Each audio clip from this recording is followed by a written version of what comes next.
What is going on, guys? So I came out on my porch today. The landlord removed the couch, but he did that a while ago. I'm out here moving. It's supposed to be a table right here. That's why I'm close to the wall. You guys have probably seen in my other videos, but it's not here anymore. So I'm like, what the fuck? Maybe I didn't clean it well enough or something. I don't know. I don't know. I think I need to make sure there's no chairs here because he doesn't want like having like get-togethers at the house. It's kind of lame. But it's gonna get warmer out, and any get-togethers I want to have, I can do it in my backyard. So there's that. I guess I wanted to make a video. Right now, today I'm setting up getting a pack of American Spirit Organics. It's a place that I get a bundle of American Spirits or clothes at the moment, and I just wanted to get some regular sticks this time around, but I usually always get the organic American Spirit because I don't know, I guess I think it's a little bit healthier. But some people would argue on that. They're like, no, smoking cigarettes with like 40 plus chemicals is the same as smoking a cigarette with none. All right. You say so. But I wanted to make a video about maybe feeling a little bit more confident in yourself, feeling a little good. So, if you had like a good father or good people around you, and they might have, again, no one's perfect, but they might have had like a level of confidence or a backbone and stuff, you might have, or like certain friends or whatever, you might take some of that energy in, and you might start to kind of, act that way a little bit, and obviously with your own flavor, of course, but it's not a coincidence like if you're in a certain like hood urban region that a lot of people might be like, yo man, yeah man, they'll be talking like this, that, and third, and in Cali they might be a little bit more chill and cool. Really depends, but what I like to do sometimes is pick like a fictional character that you like. I know it sounds silly. Today I was just watching a bunch of Uncharted. I don't know if you guys have ever played that game, Uncharted. Nathan Drake.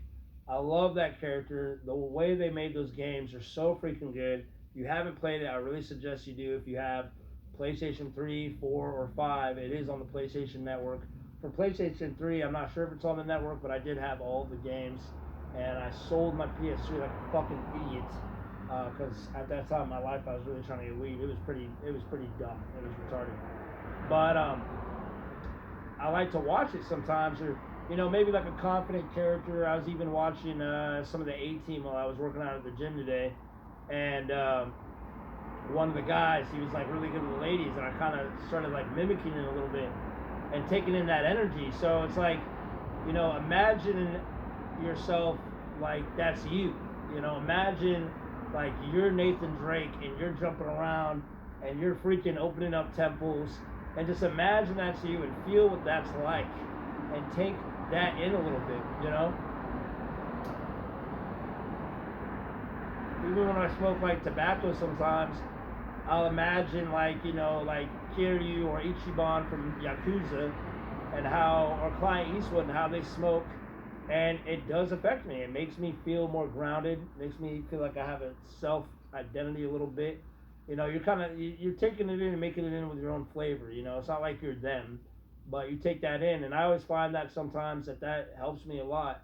And, they call me a weirdo, call me a nerd, whatever, it's your life, and, if you're trying to feel good about yourself, maybe not every single way is the best way, but, this is a pretty practical way to maybe go about that when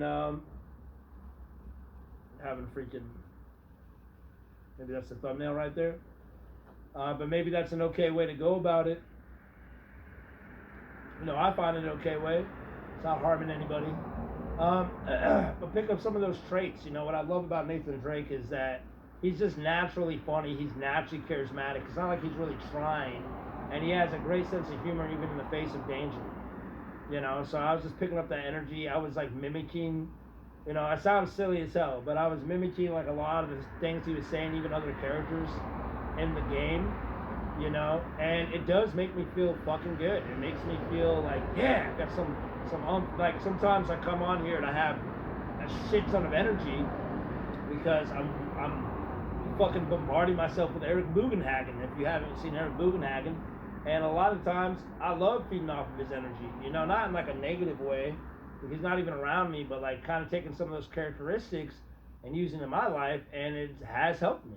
You know, and maybe you're inspired to maybe be a guy that's better with the ladies, or you know, you want to have a feeling like a sense of adventure.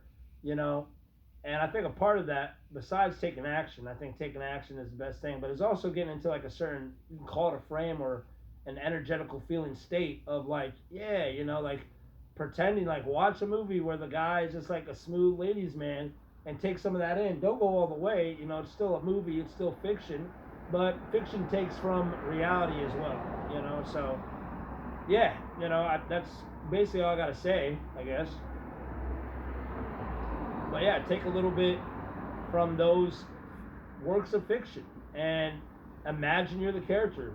A lot of times, sometimes I'll, you know, imagine I'm Clive from Final Fantasy 16, but then that makes me really serious. I get like very serious.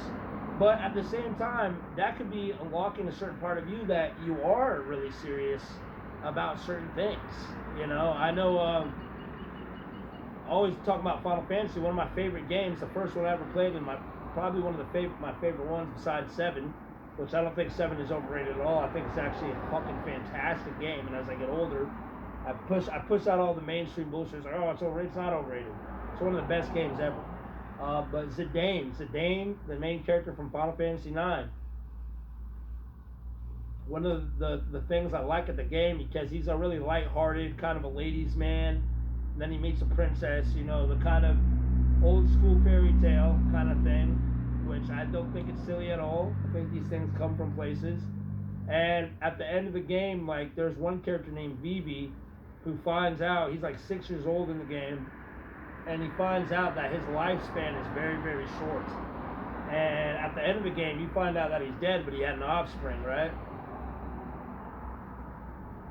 But before he dies and all that stuff, one of the things that Dane says, because he's going to go save his brother, who basically just tried to destroy the world, but then had to change their heart at the end, which is kind of hard to blame his older brother, because his older brother was created as basically an angel of death, and he didn't get to have a childhood. He was basically created as like a 24-year-old off the top.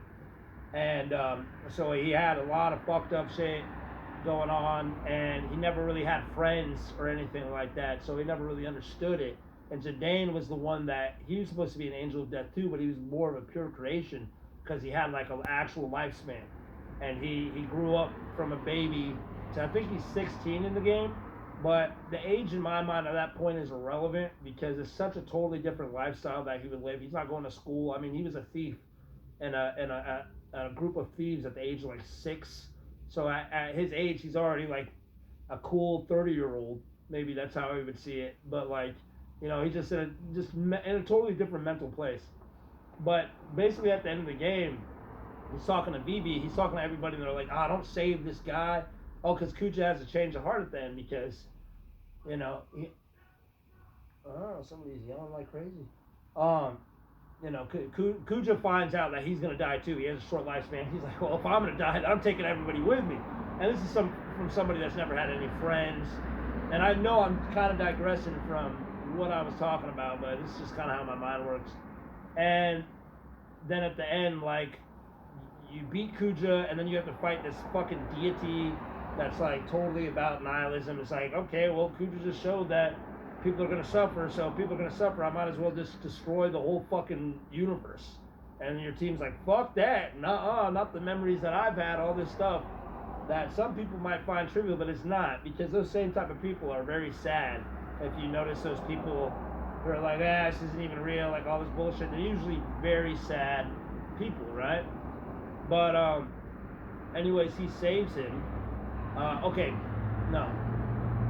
Kuja saves the party after you beat this fucking Necron, the final boss, right? He saves the party. And then Zidane's like, I'm gonna go save him. I'm gonna go save Kuja. So everybody's like, why the fuck are you gonna go save Kuja? What the fuck? And he's like, it's just something I gotta do. It's in my nature. And so he's talking to each of the party members, and to Vivi, he's just like, you taught me that I should probably take life a little bit more seriously. So I feel like my point there with that is like, there's nothing wrong going back to taking things seriously and shit like that. Hey man, how's it going? How much? Just get out of practice? No, I just had a lift. Oh, nice. I looked today too, man. It felt fucking great. Good shit, man. Hell yeah. So it's not to take. What was I trying to say? I was talking about other characters, like there is a seriousness, and maybe there's certain characters that you relate to, and there's certain things that you kind of gravitated to in a weird way because a part of you is in there, you know. And there might be more context. It's not like I'm fucking Kiryu or Ichiban. I'm not in the Yakuza. I'm not Japanese. I'm not Nathan Drake. You know what I'm saying? Nathan Drake, at the age of 7, was in an orphanage because his parents were already dead, and then him and his fucking brother were fucking climbing around shit all the time and stuff like that. Like, I'm me. I have my own life, but there might be like characteristics, traits inside there that are like that you have, you know, and that you gravitate to. So that's why, you know, there's a time like maybe there's certain serious characters you gravitate to because there is something taking stuff seriously. I don't like people that are like, you take life too seriously, you know.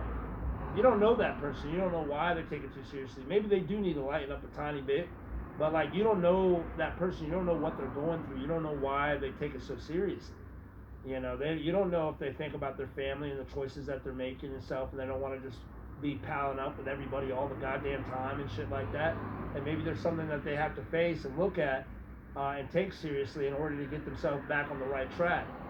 So, but also it does go to the same point of not taking shit as seriously. How much more time do I have here? Like 5 minutes. It goes to the same point of not taking shit so seriously sometimes. I think some things you shouldn't be taking too seriously. You know, so it's the balance, and you got to find the balance. But it still goes back to my point of basically like, I think my friend Lucy's here. That's why before I hang out with people, I like to hang out with myself and really just kind of ponder on life and remember my life and remember the people. Okay, so I mean, the people I care about, the things I care about, and remembering like who I am, you know, or where I've been and what I want to do, you know. And I think the thing is why I idolize Nathan Drake at times is because I want to be that. Part of me wants to be that, has this adventurous spirit that wants to travel and search in the ruins and stuff, even though it's scary and stuff, and, you know, maybe fight a little, not crime, but, you know, be a little adventurous, you know what I'm saying? And or like even Eric Bubenhagen, I like his freaking mindset of, all right, let's freaking get it, yeah, you know, and freaking just bringing it and having the passion for life, because life is freaking beautiful. So, you know, I guess it just goes back to my whole point of this video is it's like, if you want to feel a little more confidence and stuff, like, you know, Elisha Long will talk about, you got this retard maxing thing going on, and it's basically like, it's not like you just float in the wind and be like, yeah, okay, I'll do whatever, yeah, that sounds good, I'll do that.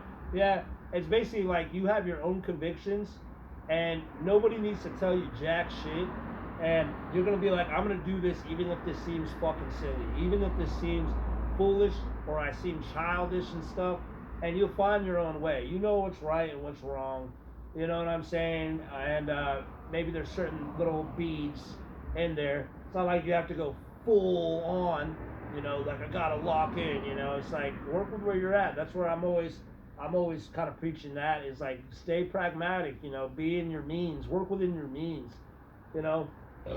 If like if I don't have that type of training and stuff, I'm not gonna just be like, I'm gonna start climbing cliffs now, and maybe I'll learn how to.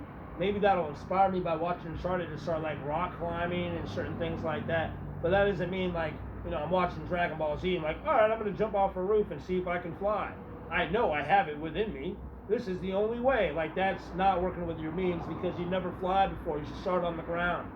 You know, you should start on the ground. But that's where the balance kind of comes in, where it's just like, you know, use those characters at times, you know, like fucking Aragorn, Legolas. I have a friend, he's like, I'm Aragorn. I'm like, you're not Aragorn. Aragorn's Aragorn.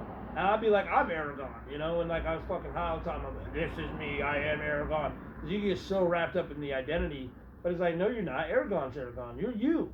You're you. You're not Aragorn. You didn't live his life. You're not blessed with blessed or curse, or be in a certain race where you could be like 80 years old and still look like you're in your fucking early 30s. You know what I'm saying? So it's like work within your means, but take some of those characteristics that you get from the people that inspire you, and go forth with that. You know, and imagine that that's you, but also don't be so high up in the clouds either. But keep it grounded and work within your means, and take on some of those characteristics that you appreciate and admire. And it might not be all of those characteristics. You know. Sometimes maybe you even got to imagine that you're the bad guy from a video game. You're the badass bad guy or whatever, and like all the main characters are trying to fight you. They're just fucking them all up, but you still got a heart in there. But maybe that'll unlock a certain level of aggression and like self-respect for yourself. Maybe, right? And that really depends on you. There's a lot of nuance in what you're going through. Everybody's different, but yeah, at the end of the day, it's like that's sometimes that's what I do. If I want to feel freaking amped up and freaking juicy and passionate for the day, I'll amp myself up. But then sometimes I watch some Eric Bugenhack, and I'll feed off of that energy. Like, yeah, freaking yeah, I'll bring it. And honestly, when I bring it like that, I feel like freaking sharp, ticking and tacking. It's like how you speak and how you talk and do your thing. If I want to feel like more of a ladies' man, and I go out and stuff like that, maybe I'll watch some fucking. I was watching A-Team and fucking, what is his name? Bradley Cooper. I don't look like Bradley. Don't worry about how you look. Just imagine you're Bradley Cooper talking to that chick, and he's just this freaking ladies man. And just feel it. And then maybe you'll be like, I need to shape up right here. I need to do this. You know what I mean? And maybe